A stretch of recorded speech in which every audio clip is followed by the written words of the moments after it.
So now let's talk about the bioreactor design.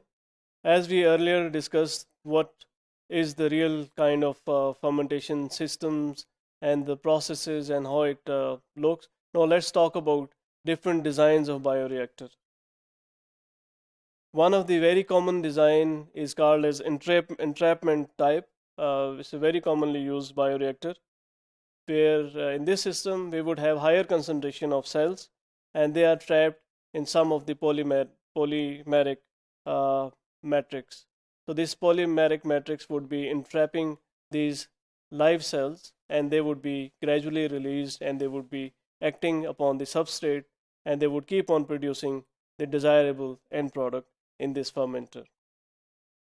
So the benefit is it would have higher cell density, it would be continually retained in the fermenter, and it would be constantly working because it would be coming into contact with new and more substrate every time. So you would have higher productivity and higher yield. So this is the benefit of entrapment type fermenter. Similarly, the migration of substrate through the matrix to the cell would take place, and migration of product out is also, this is a disadvantage as well. Similarly, the end product inhibition would also take place.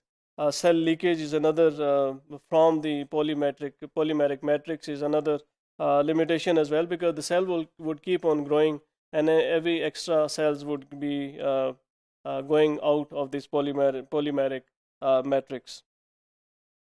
Bead swelling, disintegration over time, these are all the things that do happen.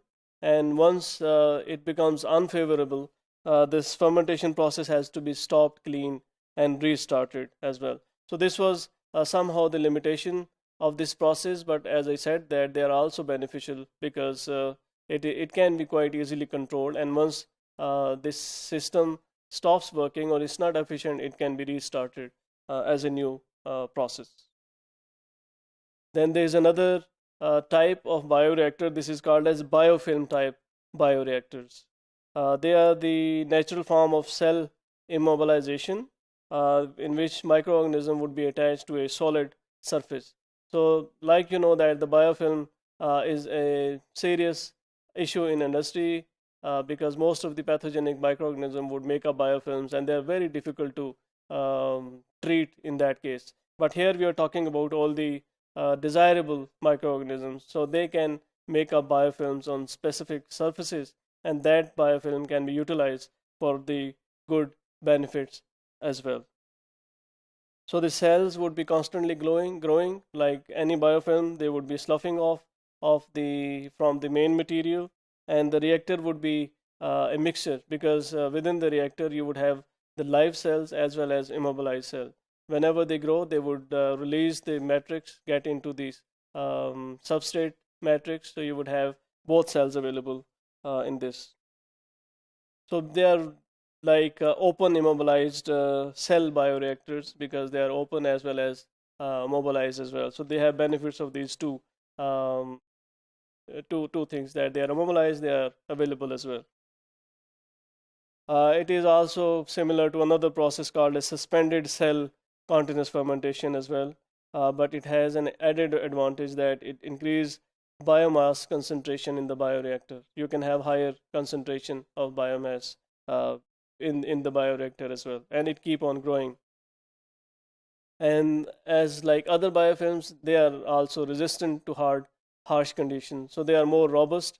They would have little problems over breakdown, or they would be more resistant. It means commercially they would be more robust and reliable. Now, if we talk about the kind of microorganisms that make these these biofilms, they are filamentous microorganisms such as fungi and actinomycetes. They naturally form biofilms quite easily. On the other hand, some of the non-filamentous bacteria, they would need some support to make these biofilms, and these supports come from the extracellular polysaccharides that has to be generated by bacteria first to make these biofilms.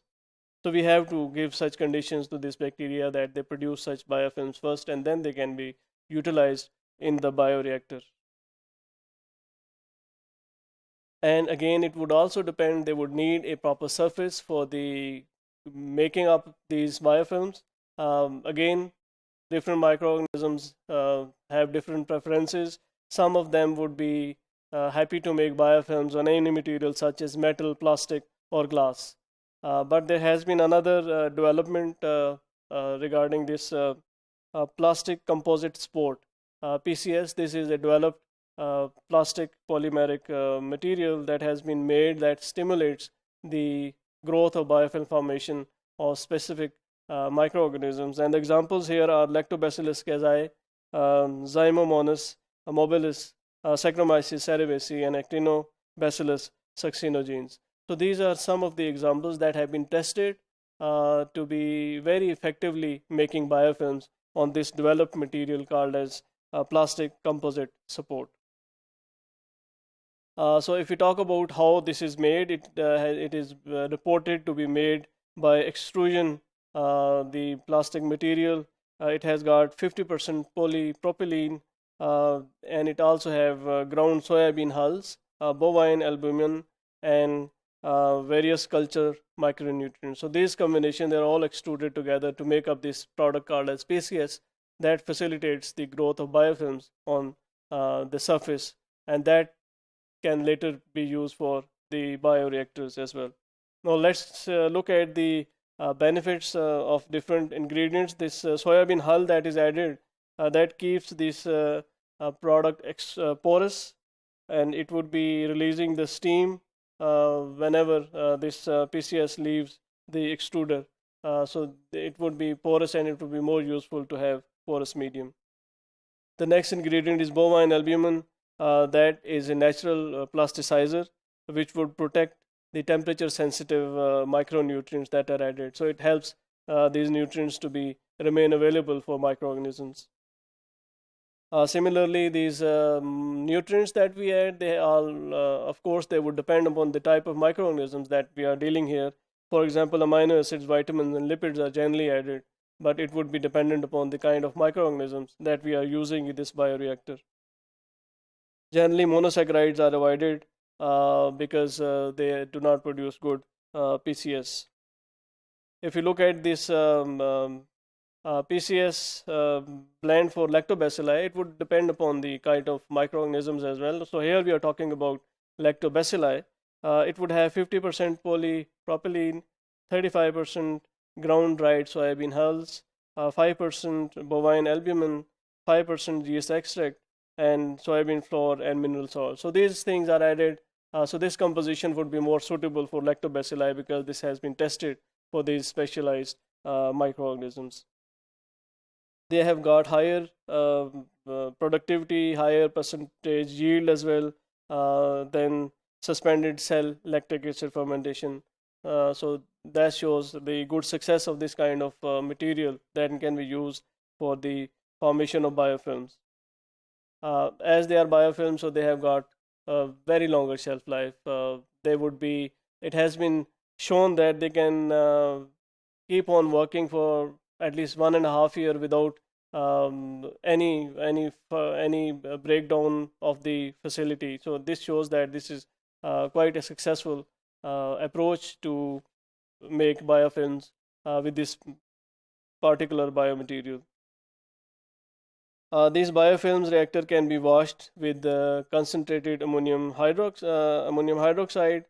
Then we rinse this with some of the mineral salts, and it can be re-inoculated with the fresh culture and medium if we need to re-establish. As I said, it can go for, it has been shown to go for 1.5 years.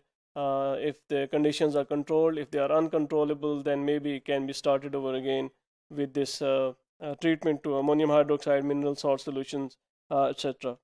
This has been very successfully practiced in quick vinegar process. So this is one of the very useful application that has demonstrated the good benefits of this kind of bioreactors.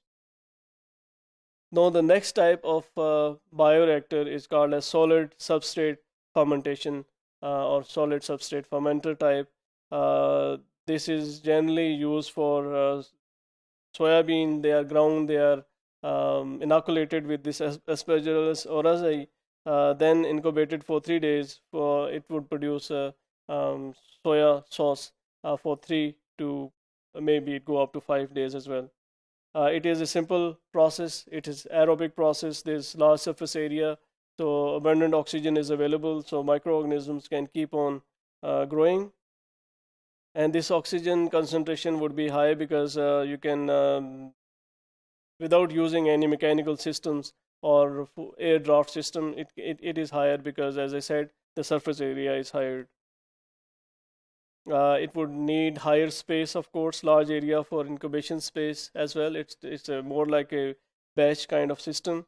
We need to have temperature controlled environment.